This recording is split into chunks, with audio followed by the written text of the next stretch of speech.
Good morning. This is just a basic video of how to remove a tire. Not most, I think many people by the time they're adults know how to do this. My dad taught me this when I was probably 14 or 15, so I had a basic skill before I started to drive. I'm making this video just simply because I did tighten these lug nuts just a couple days ago.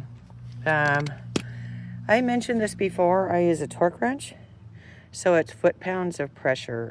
Typically, a small car, they say, should be 85 foot-pounds of pressure. With an average lug wrench, or they call them star wrenches, or whatever that you would get with your car. And I'll show you the basic one that might come with the car. Hold on just a second. Here we go.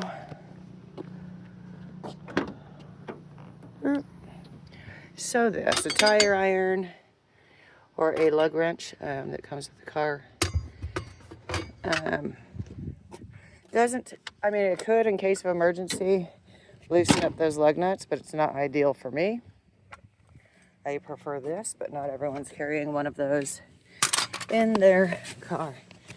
Anyway, so I'm sure I adjusted this here to the correct setting so you know how many foot-pounds of pressure there are. There's the 90 foot-pounds of pressure. There's the 80, which is would be a lower notch that drops down like that. So this is 90. That would be 85. The next line down would be 80. If you're unsure, just put it between those two. It's not going to hurt you. And then, of course, lefty-loosey. So you turn it to the left, it's loose. You turn it to the right, it's tight. That's the phrase. So you have that. You do actually, it is easier for an average person to loosen these when the tire is down. People don't know, so now you know. Another thing I'm going to check today is how many pounds of pressure are in my tire, because this is a replacement tire. But it should say somewhere on here PSI. So ideal PSI 44. So they make a little air pressure gauge. It's like pen sized with a little white knob on the end, or a white stick that pops out. So when you take this off, the little cap here, and you put that little metal thing, it has like a bulb shape on one end and then it's pen shaped. Then the white end pops out, and that's what the pressure should be at. The tire says.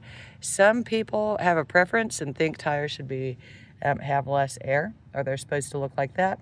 Nope, I disagree.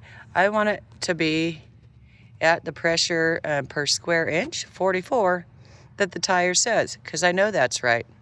It says it already. Anyway, so when you're taking this off, they say do it in a star pattern.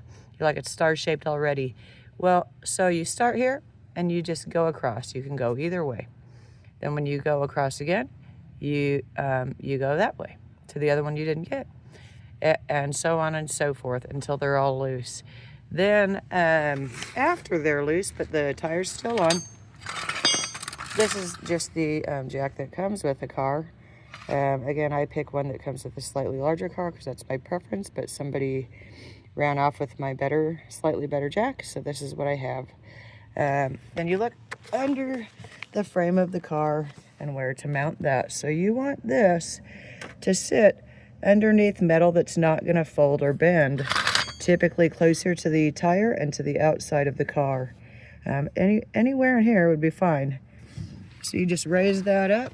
Again, it's the same lefty-loosey, righty-tighty. You just raise that up until it sits up there, and you want a gap from your tire to the ground. And then you just loosen these the rest of the way. I use a jack stand as well. I prefer that. So I put both under there. Not everyone does. If I don't have that in my car and I happen to get a flat, I'd be fine. I'd still have that. The concern is that if you're pushing or shoving and you only have one, or the car weighs too much for the jack, then it will fall on you, and that will suck. So anyway, after it's off the ground, then you take these off all the way, and then pull the tire off and change it out or look to see what's behind it. Again, I'm only making this video because it's obvious that something comes in here and loosens these for no reason, and I don't think they should be touching my car at all. There's no one I would know that should be doing that at all. You shouldn't have to check these every day. They do, though, make locking lug nuts, which you could get.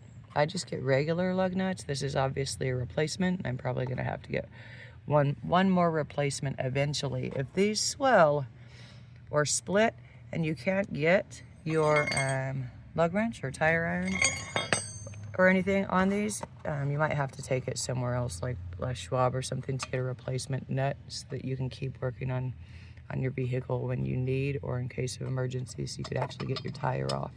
So it's worth it for the $2 to $4 a piece for the lug nut to make sure they're still good. It seems silly, but it's just a small expense that saves you time and money in the future, so you can be more independent as a human being. Again, check these to make sure that the pressure, the foot-pounds of pressure, are right, because if they're loose, they could come off or cause uneven wear and tear or whatever. I don't want my tire to come off when I'm driving, not on the freeway, not on the highway, not anywhere else. So that's the basics of how to change a tire.